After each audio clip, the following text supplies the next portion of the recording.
નમસ્કાર વિદ્યાર્થી મિત્રો, ગુર્જરી જ્ઞાન ગંગામાં આપનું હાર્દિક સ્વાગત છે.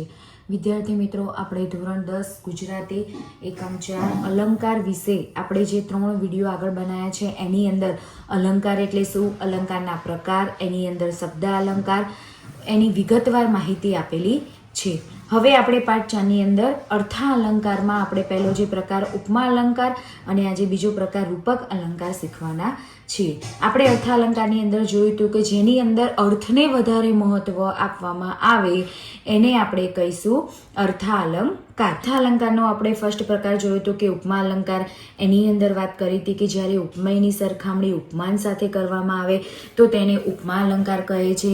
ધારો કે દમયંતીનું મુખ ચંદ્ર સમાન છે તો અહીંયા દમયંતીના મુખની સરખામણી ચંદ્ર સાથે કરવામાં આવી છે તો અહીંયા થશે ઉપમય. દમયંતીનું મુખ ચંદ્ર સમાન છે તો દમયંતીના મુખને આપણે ઉપમા આપી છે. શેની આપી છે? ચંદ્રની આપી છે. એટલે અહીંયા થશે ઉપમા અલંકાર. હવે વિદ્યાર્થી મિત્રો, આપણે આગળ બીજો પ્રકાર રૂપક અલંકાર જોઈશું. રૂપક અલંકાર. રૂપક અલંકાર એટલે કે જ્યારે ઉપમય અને ઉપમાનને સરખા ગણી લેવામાં આવે ત્યારે રૂપક અલંકાર બને છે. વિદ્યાર્થી મિત્રો, ફરીથી જ્યારે ઉપમય અને ઉપમાનને સરખા ગણી લેવામાં આવે ત્યારે રૂપક અલંકાર બને છે. ઉપમય અને ઉપમાન વચ્ચેની એકરૂપતા દર્શાવાય છે.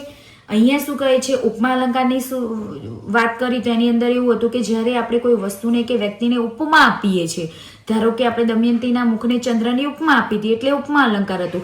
પણ રૂપક અલંકારની અંદર તો શું થશે? ઉપમય અને ઉપમાનને સરખા જ ગણી લેવામાં આવશે. ફોર એક્ઝામ્પલ, દમયંતીનું મુખ જ ચંદ્ર છે. જો વિદ્યાર્થી મિત્રો, દમયંતીનું મુખ જ ચંદ્ર છે. અહીંયા દમયંતીનું મુખ અને ચંદ્ર બંનેને કેવા ગણી લેવામાં આવ્યા છે? સરખા ગણી લેવામાં આવ્યા છે. બંનેને ઇક્વલ બતાવ્યા છે કે દમયંતીનું મુખ જ ચંદ્ર છે. એટલે અહીંયા બનશે રૂપક અલંકાર. જો અહીં દમયંતીનું મુખ જ ચંદ્ર છે, ચંદ્ર સમાન નહીં, એટલે કે ઉપમય અને ઉપમાનને સરખા ગણાવ્યા છે. બીજું ઉદાહરણ જોઈએ. તે રાજા સિંહ છે. જુઓ અહીંયા સિંહ, તે રાજા સિંહ છે એટલે રાજા અને સિંહ બંનેને કેવા ગણી લેવામાં આવે છે? ઇક્વલ ગણી લેવામાં આવે છે. એટલે કે અહીંયા ઉપમય અને ઉપમાનને સરખા ગણી લેવામાં આવે છે, જેને કહેવાય રૂપક અલંકાર. આઈ હોપ તમને રૂપક અલંકારની અંદર ખ્યાલ આવી ગયો હશે. જો આની અંદર તમને કોઈ ડાઉટ હોય તો તમે મને કમેન્ટ બોક્સમાં જરૂરથી જણાવીશ. હવે આપણે ત્રીજો પ્રકાર જોઈશું, ઉત્પ્રેક્ષા અલંકાર. ઉત્પ્રેક્ષા અલંકાર એટલે કે જ્યારે ઉપમય અને ઉપમાન વચ્ચે સંભાવના કે શક્યતા દર્શાવવામાં આવે તો તેને આપણે કહીશું ઉત્પ્રેક્ષા અલંકાર. જો વિદ્યાર્થી મિત્રો, અહીંયા કેવા શબ્દ આવશે? જાણે, શકે, શું, રખે જેવા શબ્દો વાપરવામાં આવે છે. ફરીથી, ઉત્પ્રેક્ષા અલંકાર એટલે કે ઉપમય અને ઉપમાન વચ્ચે સંભાવના કે શક્યતા દર્શાવવામાં આવે તો આપણે એને કહીશું ઉત્પ્રેક્ષા અલંકાર. ફોર એક્ઝામ્પલ, દમયંતીનું મુખ તો જાણે ચંદ્ર છે. જો અહીંયા સંભાવના દર્શાવવામાં આવી છે, શક્યતા દર્શાવવામાં આવી છે. ચંદ્ર છે જ એવું નથી કહેતા. શું કહે છે?